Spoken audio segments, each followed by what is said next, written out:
Hi everyone, thanks for joining me. I'm here to talk about the gender pay gap between men and women.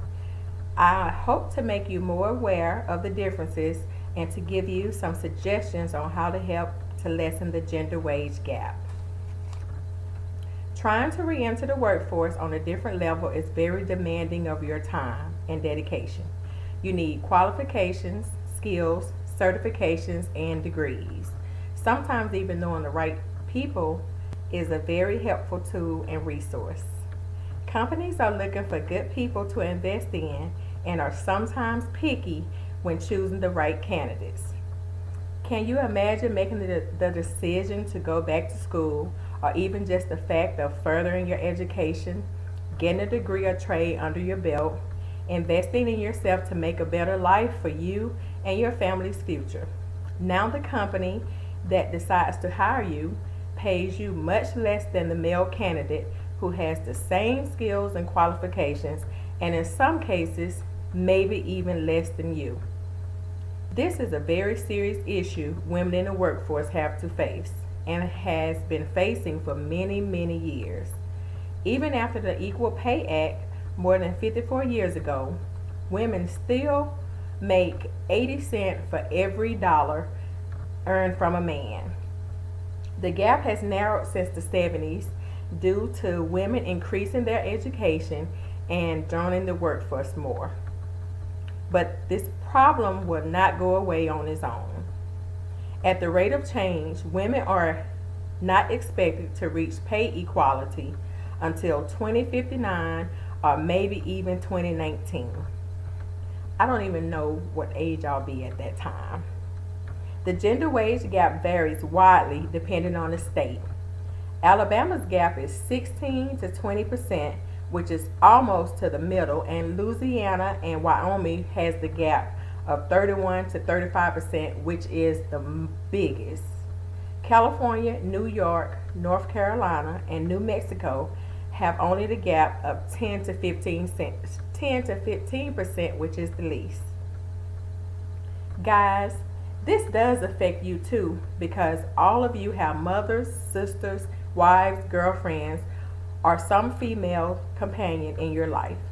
Most of you know how hard it is to juggle your schoolwork and just your everyday life and to accomplish a goal as big as earning a degree and getting a job only to be paid less than another coworker because of your gender. How unfair and unjust is this? And more people need to be aware of this particular problem until we can finally close the gap and receive equal pay because of our qualifications and not just because of gender. Returning back to school for any person of all ages can be challenging, sometimes even scary, but the benefits of investing in yourself can be life changing. I remember when I decided to go back to school to finish what I started many years earlier. I entered the workforce early on in life because I had a daughter at 16 and a son at 19.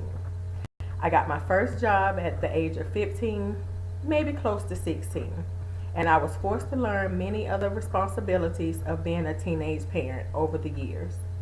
I held many jobs and had the help of my mother and family to help guide me on the right path. My mother taught us to take responsibility for our choices and to do the best we could to move forward. She taught us that life wasn't always fair and there would be some discrimination, but she never prepared me for the discrimination against women, even if you are qualified. No matter how qualified I are, that the pay would be less than my male coworker. Statistics show that men with children earn more than women with children returning to the workforce. They think that women will be more dedicated to taking care of their family and not obligated to the job, but they think that men returning to the workforce with children is honorable and it's a great thing that they're returning back to take care of their family. I think it's equal. And of course, there's a difference in pay when race is involved compared to white men. Asian women earn 84% compared to white men, which is the highest. White women earn 75%, black women earn 60%, and Hispanic women earn 55% overall. When I decided to make a change, I was 42 years old and in a relationship for 7 years that was going nowhere. I asked him to make a change with me, and he decided that he did not want to. I knew I needed to make some differences in my life. I had a decent paying job with benefits, but I wanted more. They say when you know better, you do better. I also knew the person who oversaw my fate to move forward did not want me to do that. She wanted me to stay in the same position as long as she could. It was up to me to make the necessary adjustments to have a better position as well as a better state of mind. So I enrolled in the adult program at the university, and 2 years later, I now have a Bachelor's of Science degree and working on my Master's in Business. The journey was not the easiest, but I am glad I chose this route. I am continuing to work on seeking the right fit for employment, but I have no doubt when the time comes, it will be my time. I am very glad to know about this gender wage difference, so in advance, only to be able to negotiate my salary openly and skillfully when it is the necessary time. Statistics also show that women usually choose the college majors that earn the lowest after graduating than men do. This is a big factor in the pay difference when comparing men and women overall. An example would be the field of petroleum engineering. With the median earnings of $136,000 per year, only 14% females are enrolled, while early childhood education with the median earnings of $39,000 has 96% female majors. We should encourage more of the girls in our lives to get more involved with math and science in order to want to major in more engineering courses. I know I tried to avoid math and science as much as I possibly could. I still do unless it involves counting money. The perception of powerful women tend to linger, and people label us as abrasive, angry, conniving, emotional, and a few other choice words I will not mention. Sometimes this does more harm than good when women are trying to be in a high position. Men find it somewhat intimidating, and some women do as well.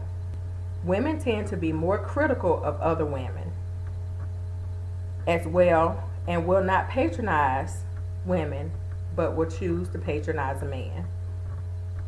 This is another reason why it appears that women professionals such as doctors, dentists, lawyers are not in high demand as they should be.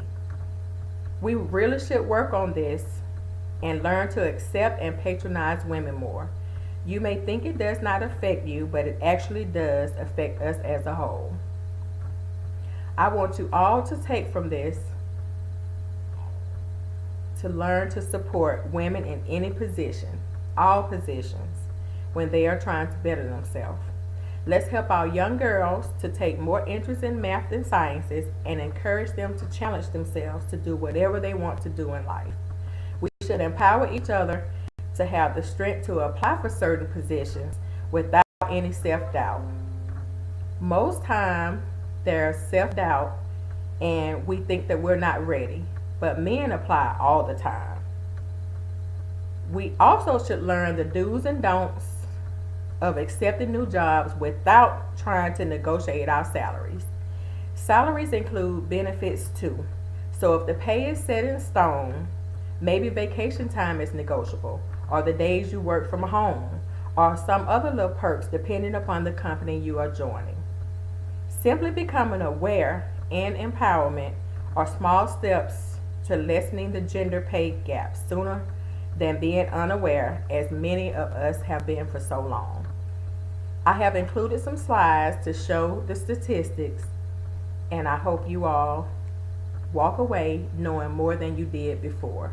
Thank you.